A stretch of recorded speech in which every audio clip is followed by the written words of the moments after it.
Hello there, my brainwashed zealots. This is Joshua, the heretic, coming at you today. Yeah. So, I've tried to do this video twice now. First time I ran out of memory.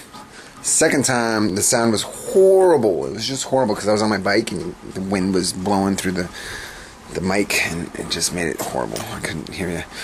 But anyway, so what I'm going to do today... Ow! I'm in pain. I wrecked. I live in the Pacific Northwest, which means that there's a ton of rain.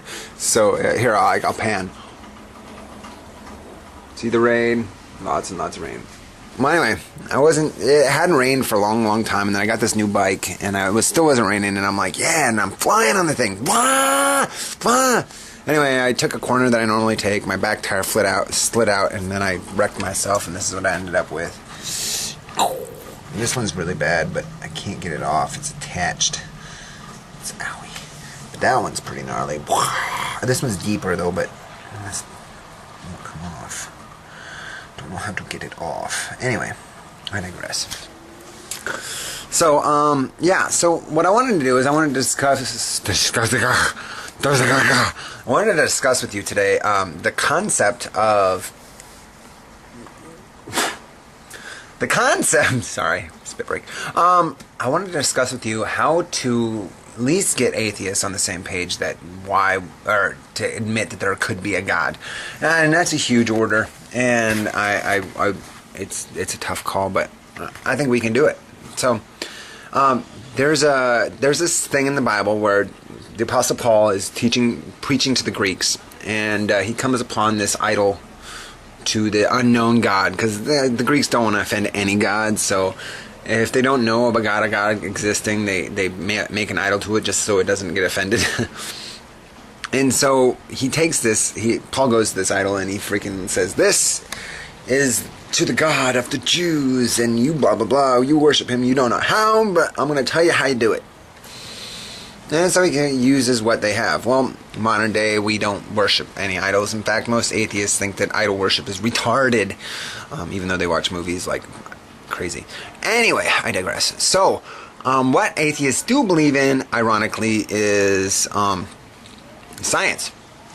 Now, if you talk to any theoretical physicists, they talk about how there are other dimensions. We live in the third dimension. The third dimension has space, it has height, width, blah blah blah, and we kind of live in a sliver of time.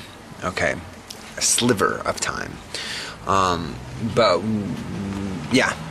we can pretty much travel anywhere we want. But the point is, we exist in three dimensions and we live on a sliver of time. Now, there's a scientist called Carl Sagan, and he did this awesome little bitty, and I dig it. He, to explain the fourth dimension, tried to use a two-dimensional device so that we, as three-dimensional peoples, could perceive what it would be like to be a fourth-dimensional person. Bear with me. So he had this piece of paper on the ground, just like that, and he had like this little circular cutout, and this was the second two-dimensional guy, and he built like these strips, these like borders for a house, and that was the two-dimensional house. And then he had like a little safe and a couple walls and doors and stuff like that for the little guy, but it's all two-dimensional. It's like not three dimensions, it's just flat. And we roll up as a three-dimensional being, say, hey dude, and he's like, what's that? I'm like, hi, I'm a three-dimensional being. And he looks up, and he's, all right, and he looks around, he looks to his left, looks to his right, looks forward, looks back, and he's like, where are you? And I'm like, I'm above you. And they're like, what are you talking about, above? There's no above. What is this above you speak of? Above you speak of. And we're like, well, I'm a third-dimensional being, and we have an above and a below, and he's like, I don't understand what you mean. Could you explain what above and below is? And we're like, not really, no. So what we're going to do is I could show you.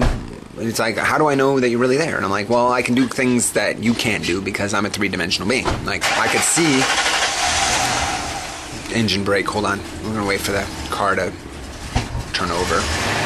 Make noise. Vámonos. Rapido. Hala, hala, hala, hala.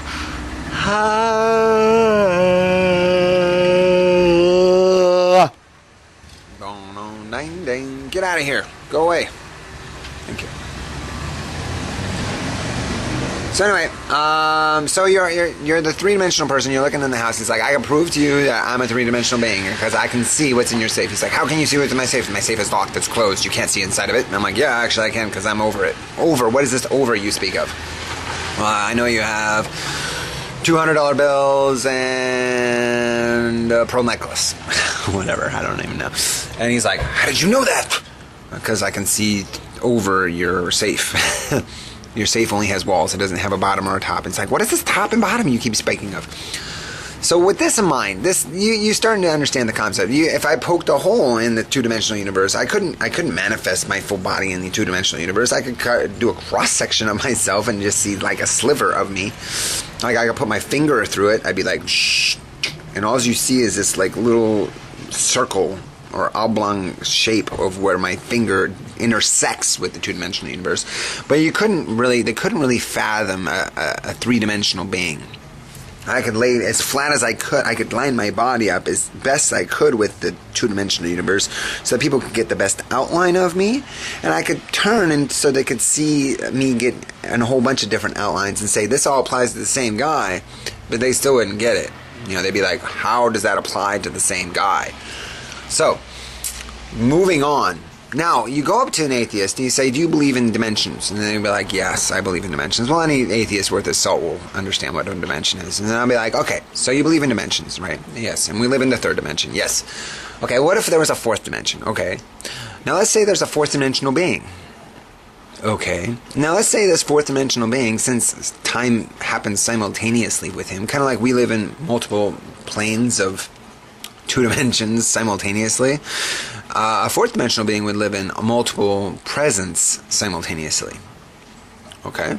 So it's the present all over the place all the time. You know, we only live in a sliver of present, but he lives in all presents constantly at the same time. Now, would that guy know stuff that we wouldn't know? Would that guy seem to have powers that we wouldn't have? Would that guy seem to blah, blah, blah? Like, we could transport back and forth through a two-dimensional plane pretty easy. We put our finger here, pick it up, move it over, put it back down. We've just went up, over, and then down. But it would look like to them that we teleported. Because in their world, there's no up. We're just like, how'd you get over there? We could be in two places at the same time. We just put our fingers like this. We could be in two places simultaneously. So what I'm doing is I'm telling these atheists, listen, there's a God that's a multi-dimensional being. Beyond 3, beyond 4, beyond 5. This guy, this entity is beyond our dimension. And he knows things and he sees things and he loves us and he wants us to wants us to have the best we can have, and he wants us to achieve everything we can achieve. And since he knows everything, he can foresee the future and he knows how everything's going to fly, and he tells us what to do. Why don't we do the things he tells us to do, and then we'll have a more than blessed life because of what he's given us. Couldn't he then give us immortality if he lives in all presence simultaneously? I would think that'd be pretty easy for a guy that lives in all presence simultaneously. Ironically, this argument slicks them. They cannot, they have to acknowledge that God could exist as some sort of multi-dimensional alien. I hate to put it like that. But they have to admit that there could be a God out there, and there's no way that they can disprove him. So I'm not telling you that this is a way to convert atheists. This is not a way. But what this does is it opens atheists up to accepting that there might be a God. And that's the first step. So I hope this blesses you. Just a heretic. Peace out.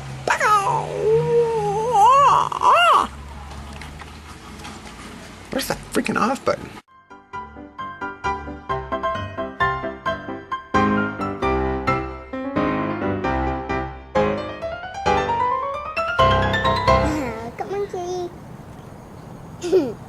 Don't talk for a minute. Oh, okay. I'm gonna walk in this with the kitty and we eat. Okay. We can start. Go get it. Go get it. Go get it. Eat. Oh, it's already caught. Oh.